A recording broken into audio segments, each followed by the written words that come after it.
ये literature basically that is concept space ना, आपके लिटरेरी टर्म्स बड़े क्लियर होने चाहिए। अगर आगे ना क्वेश्चन के जी आपने प्लॉट बताना है about plot of Oedipus Rex, catharsis in Oedipus Rex, या फिर कोई भी क्वेश्चन आता है ट्रेजेडी, ये वो, आपको इनकी डेफिनेशन मस्त लिखनी है, चाहे आपके नोट्स में गिवन है कि नहीं है। ये जो डेफिनेशन है ना, इसका 1 नंबर या 2 नंबर होता है। अगर तो आपने वो डेफिनेशन कर दी ना, क्लिक कर दी, वो वहीं पे आपका 1 लगा के या 2 लगा के सर्कल कर देगा कि ये इस जो आपका जो स्टूडेंट होता है जिसने एग्जाम्स दिए होते हैं, वहां पे आपके जाके एक सर्कल लग जाता है कि इस स्टूडेंट का ये मार्क पक्का है। बाकी फिर वो बाद में देखता है किसने क्या क्या किया। तो इस वजह से आपकी वो जो डेफिनेशन है ना, वो कोई ऐसी स्पेसिफिक सारों की याद कर लें, क्योंकि ये प्लॉट, कैथारसिस, ट्रेजेडी, ट्रेजेडी के एलिमेंट्स, ये सारे जो है ना, ये आपके रिपीट होते रहेंगे। आप लोग ये मोटी मोटी डेफिनेशन याद कर लें, इनके जो भी कैरेक्टरिस्टिक्स हैं उनको याद कर लें, और आपको पता होना चाहिए कि अब ये प्लॉट का मतलब होता है सीक्वेंस ऑफ इवेंट्स। एक ड्रामा जो है एक सीक्वेंस ऑफ इवेंट्स के साथ लिखा जाता है। आजकल तो ड्रामे आ रहे हैं ना, किस्तों में लिखे हुए होते हैं, वो उनका प्लॉट होता है। ठीक है, प्लॉट कि किस तरीके से इवेंट्स जो है उनको ऑर्गेनाइज किया गया है, उनका सीक्वेंस किस तरह का, उसको कहते हैं प्लॉट।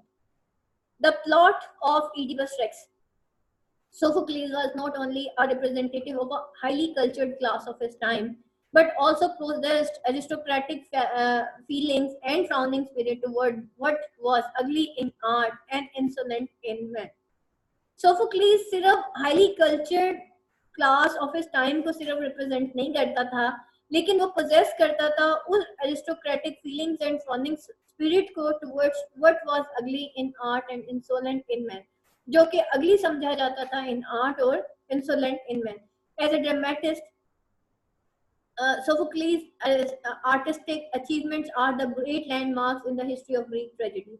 और एज अ ड्रामेटिस्ट सोफोक्लीज की ये जो आर्टिस्टिक अचीवमेंट्स हैं, ये ग्रेट लैंडमार्क्स हैं history of great tragedy.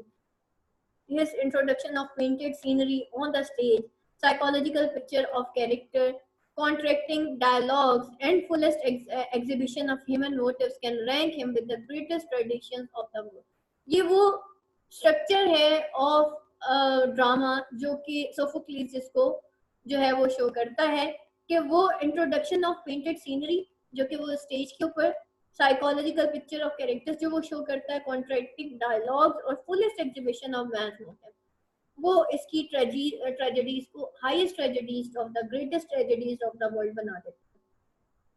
Aristotle lays great stress on importance and significance of plot, and the plot of Oedipus fulfills Aristotelian standard. The elements of parody, discovery, surprise, suspense, and contrasts are so well knitted in the plot of Oedipus Rex that it is almost a complete whole and there is no gap in it. Plot की definition देख लें कि क्या होती है। Plot is basically the sequence of events, ठीक है, उसके अंदर जो है and it should be a complete whole, ठीक है, कंप्लीट होल में होना चाहिए, ये नहीं कि कहानी टूटी फूटी है, कुछ यहाँ से आ रहा है कुछ वहां से, एक कंप्लीट होल होना चाहिए। तो and the plot of Oedipus Rex fulfil वो अरिस्टोटेलियन स्टैंडर्ड को शो करता है, ये जो इडिपस का इडिपस रेक्स का जो प्लॉट। और इसके अंदर हम पैरापिटी भी देखते हैं, डिस्कवरी भी देखते हैं, सरप्राइज। ये पैरापिटी और डिस्कवरी बेटा ये प्लॉट का हिस्सा होते हैं। Surprise, suspense, contrast are so well knitted in the plot. Well knitted होना चाहिए प्लॉट जो है, that it is almost a complete whole and there is no gap in it, कि वो कंप्लीट होल लगे, यानी कि उसके तमाम इवेंट्स जो है वो इस तरह से इस सीक्वेंस के साथ बाइंड अप होने चाहिए कि वो एज अ कंप्लीट होल लगे। Lexically, the plot or structure of play is logically arrangement of events which constitute the story of the play. The greatness of a play depends much on the skillful management of these events. Aristotle demands that the plot of tragedy should be complete whole, like a living organism, which does not admit an addition, omission, or transposition without affecting the natural unity. In this regard, it is acclaimed by the critics of all ages that the plot of Oedipus Rex is skillfully arranged and composed. From the very first scene, action moves on straightway and rises in one great crescendo to the level of great crisis and tension and tragic feeling.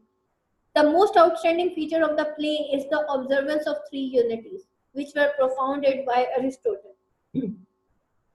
अब यहाँ पे देखें कि from the very first scene action moves on straight way, ठीक है, straight way जाता है, rises in one क्रीसेंडो, एक क्रीसेंडो से वो राइज होता है to the level of great crisis, और वो ग्रेट क्राइसिस यानी कि आप एक जो प्लॉट होता है उसके 3 सेक्शंस होते हैं, वो क्या होते हैं, उसका एक बिगिनिंग होता है, एक मिडल होता है और एक एंड होता है, ठीक है, और ये तीनों जो है आपस में बाइंड अप होते हैं, ठीक है। ये प्लॉट की डेफिनेशन कि ये एक कंप्लीट होल होता है। पहली बात ये कि plot is the sequence of event, secondly it should be a complete whole, it should have a beginning, a middle and an end. ये ओवरऑल जो एक जनरल डेफिनेशन प्लॉट की बताई जाती है वो जनरल ये आप लोगों ने यही लिखी है, ठीक है। अब उसके अलावा इस प्लॉट के अंदर यूनिटी ऑफ प्लेस भी होती है, 3 यूनिटीज, ठीक है, उसमें unity of place, unity of time और यूनिटी ऑफ एक्शन।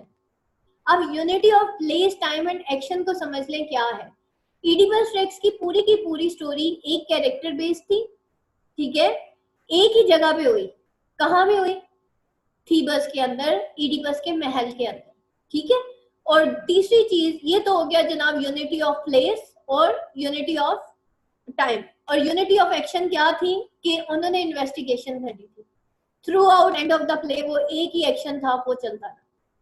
इसको कहते हैं बेटा unity of place. Unity of time क्या था जी, इडिपस का वो वन डे का ही ड्रामा था, और वो कोई डे टाइम था जिसके अंदर अंदर पूरी की पूरी डिस्कवरी हो जाती है, उसमें ये नहीं होता कल के दिन ये हुआ, परसों के दिन ये हो गया। इसको कहते हैं यूनिटी ऑफ टाइम, एक ही वक्त में एक ही दौर की कहानी जो कि 24 आवर्स के अंदर अंदर खत्म हो गई, ठीक है।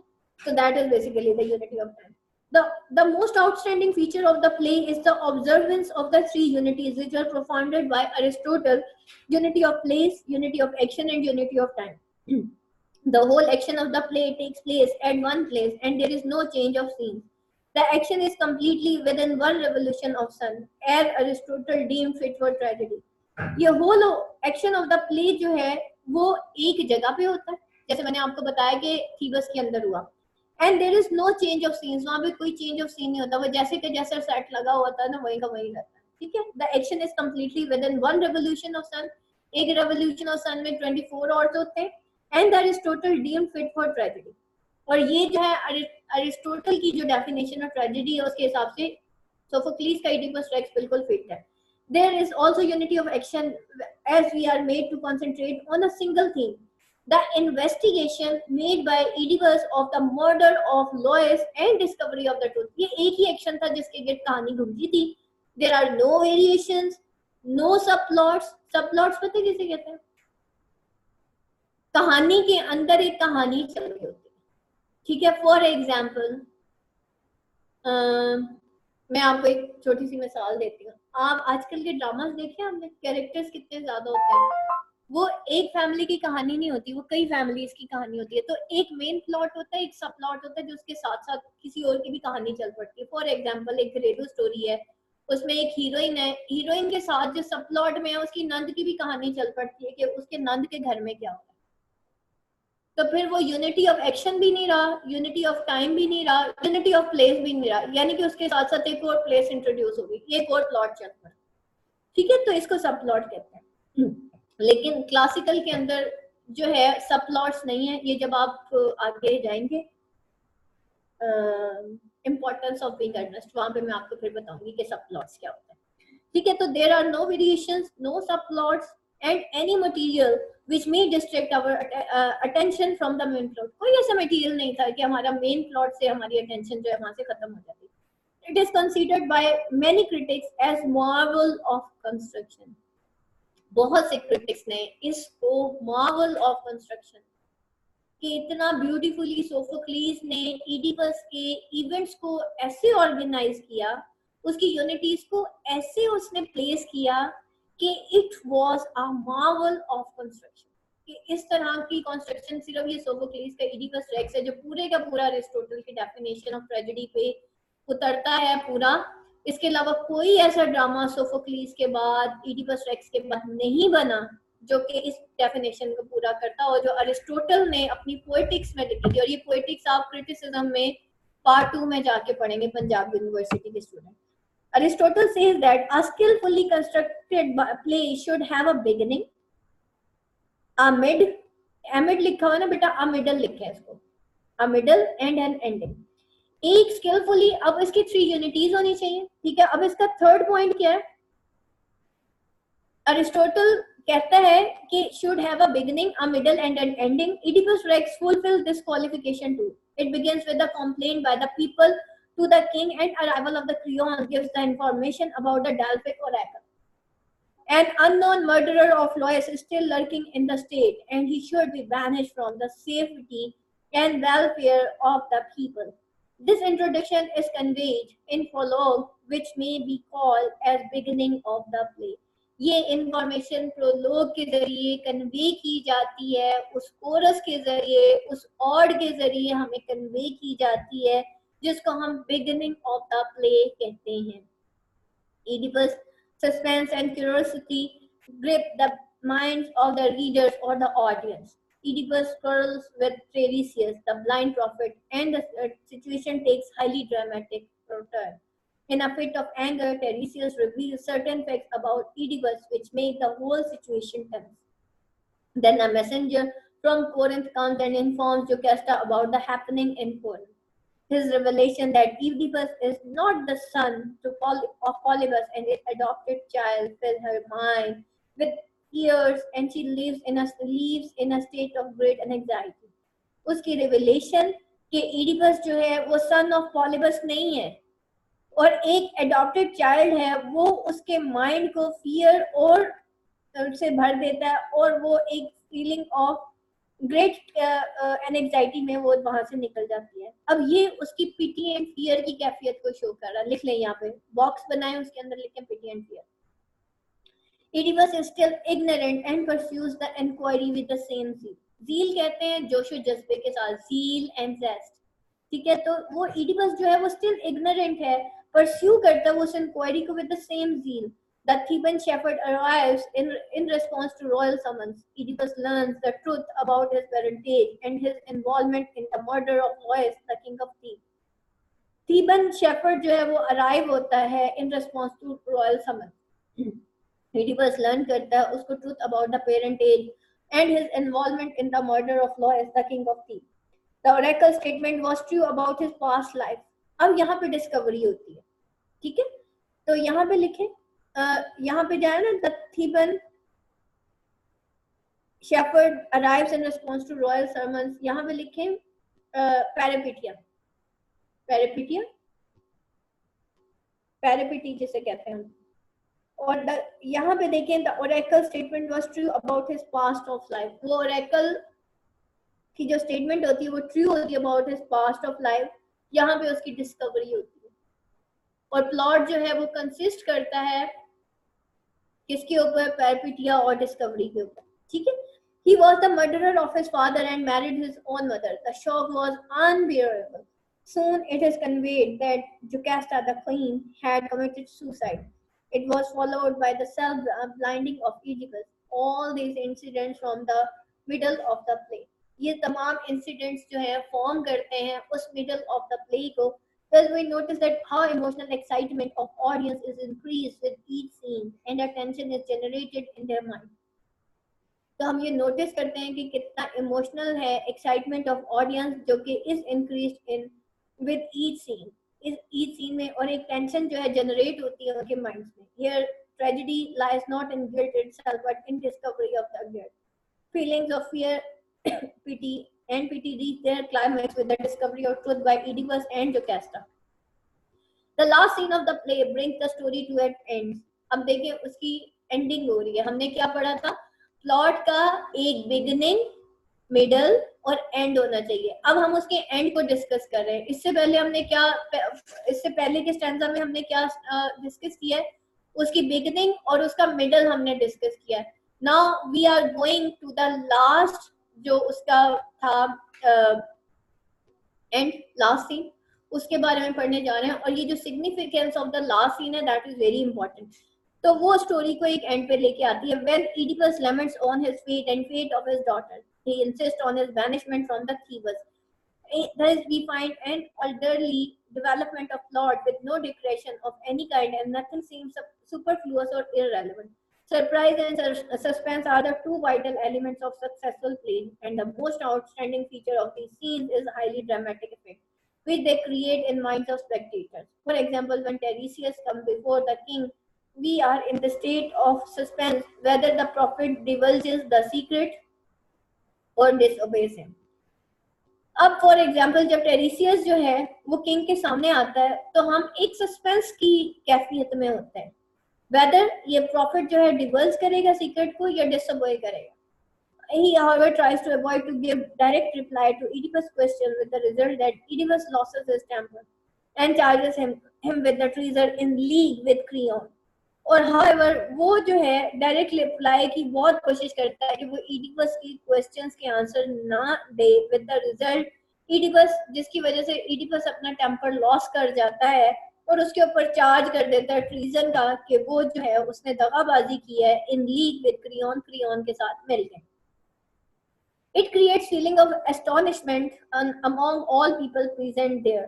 The prophet could not control his anger and hits him back with a series of allegations and revelations about the identity of the killer of Louis. Prophet जो है यानी कि टेरिसियस वो अपने आप को कंट्रोल नहीं कर पाता अपने एंगर को और उसको hit him back with series of allegations. उसको series of allegations से hit back कर देता है and revelations about the identity of the killer of King Louis. और वो रिवील कर देता है रिविलेशंस करता है about the identity of the killer of king Laius और वो आइडेंटिटी ऑफ किंग लॉयस के किलर की आइडेंटिटी को एक्सपोज कर देता है रिवील कर देता है बता देता है. He calls Oedipus a murderer and makes a number of veiled predictions about Oedipus' fate. वो Oedipus को एक मर्डरर कहता है और एक number of weld predictions. Weld यानी कि छुपी हुई. वेल किसे कहते हैं? नकाब कर लेना. छुपी हुई प्रिडिक्शंस जो उनको एक्सपोज कर देता है about Oedipus' fate. The outburst of Tiresias fill us with terror. This scene is highly dramatic. The pride and insolence on the part of the king are highly disturbing for us. Here, Oedipus comes before us as a stubborn and inflexible man with rash temperament and irrational mind. Jocasta makes an attempt that Oedipus may not take place prophet's allegation seriously. She tells him that no man possesses the knowledge of divine truths and he should brush aside his allegation. She tells him that no man possesses the knowledge of divine truth and he should brush aside his allegation. But later incidents unravel the truth and it becomes almost clear that Oedipus is the murderer. Thus, it becomes quite obvious that there is nothing forced or unnatural and everything proceeds in a logical and convincing manner. Of course, the arrival of the messenger from Corinth seems to be somewhat introduced out of the way. But it is a manner of coincidence that this is the only coincidence, but it has own dramatic effect. ये सिर्फ coincidence ही थे, लेकिन इनके भी dramatic effects थे. It produces the feeling of pity and fear, awe, admiration, resentment, and irritation. The feelings which dominate us in the end are feelings of pity and fear. We feel fear because of thought that what has happened with Oedipus may not happen with us too. And the feeling of pity are created on the sad fate of Jocasta and Oedipus.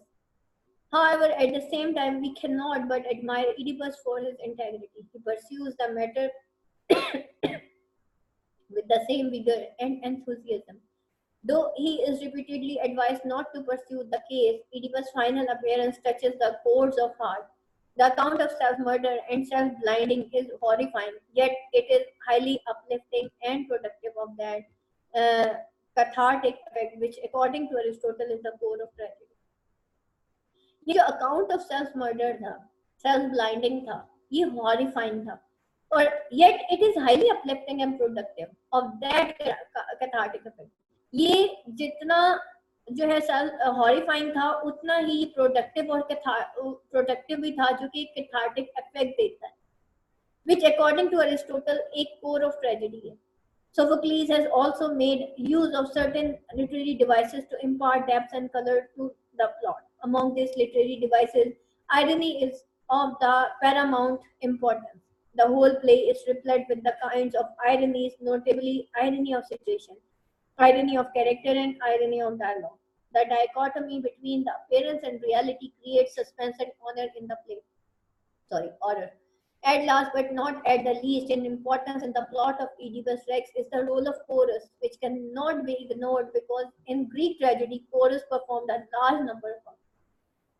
अच्छा जी, last में जो है least in importance plot में Oedipus racks की वो role of coarse था, और जो कि कोरस जो है ग्रीक ट्रेजेडी में परफॉर्म करता है लार्ज नंबर ऑफ फंक्शंस को. In this play the chorus is not just a spectator but performs the role of an actor, and it is an integral part of plot.